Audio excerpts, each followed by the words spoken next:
Well, listeners, we are about to check out a brand new show that is just an absolutely amazing show. It is called Escalate, and it promises on its press release to take juggling to sublime heights. And we thought today we would actually get one of the members of the Escalate cast on the phone to chat a little bit about it. Welcome to the program, Byron.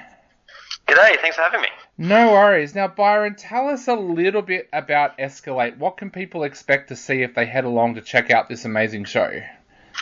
Escalate, to me, it's like the combination of like two jugglers who have spent a lifetime perfecting their art form and really pushing the limits of juggling, and then a combination with a musician who's absolutely like phenomenal at guitar, and then really amazing lighting design, all like smashed together to make a really beautiful piece. So tell us a little bit about how this show has come together. Like you said, this is not only juggling, but there's also amazing music and amazing lighting as well. How has this all come together?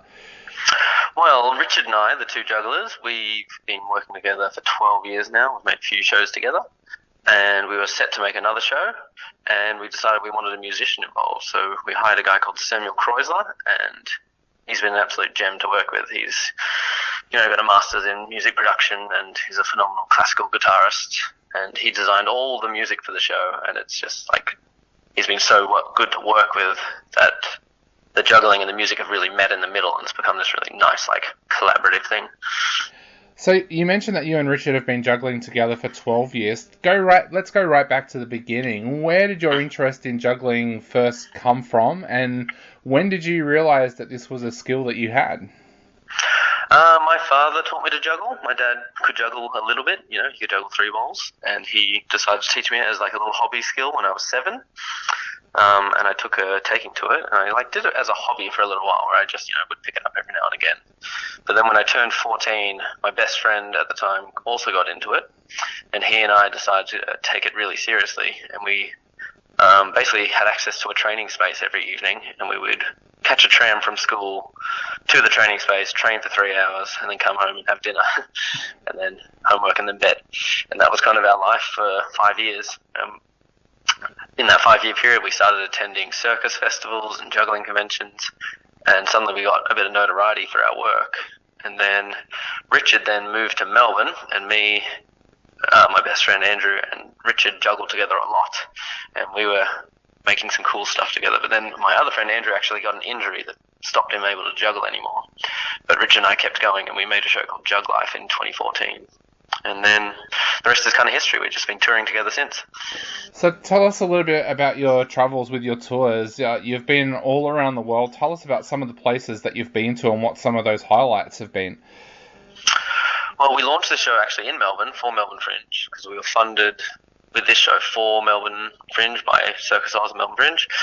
And then we toured it to Edinburgh Fringe last year, and that was super exciting. We did 29 shows over there, and then just recently we've come back from China, where we went to Zhangjiajie, which is like a tourist city in China that we did a bunch of shows at.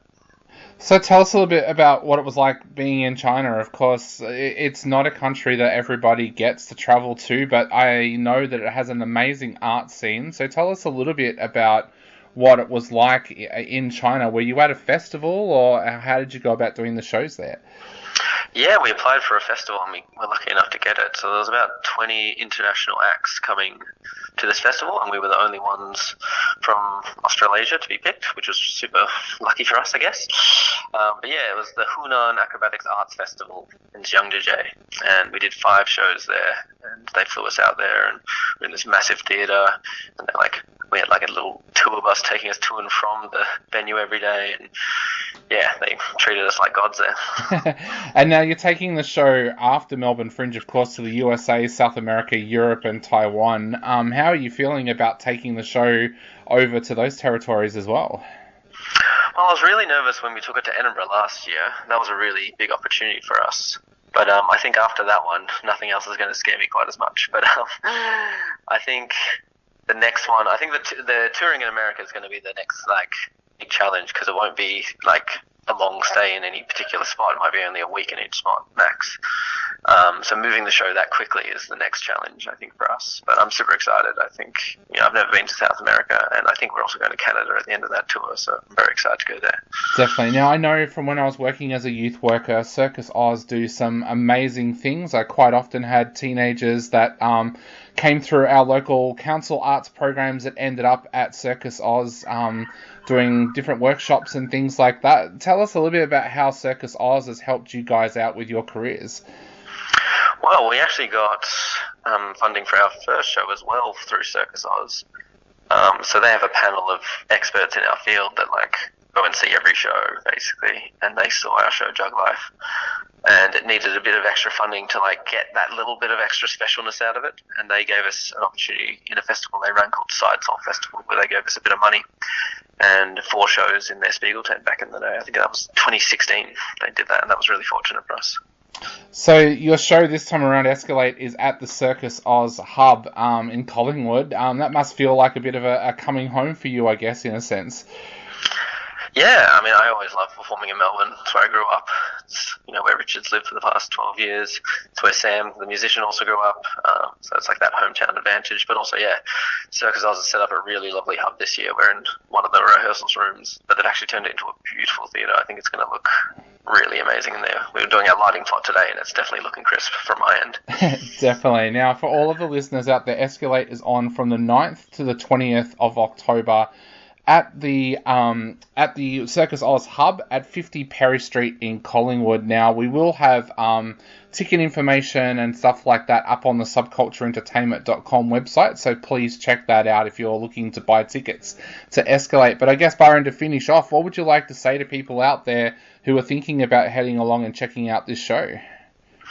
Just come in with, high expectations, because we want to make sure that you have a really good experience. I think this show really challenges the art form of juggling and of circus, and we really think it's a beautiful piece, and I'm excited for your listeners and readers to see it.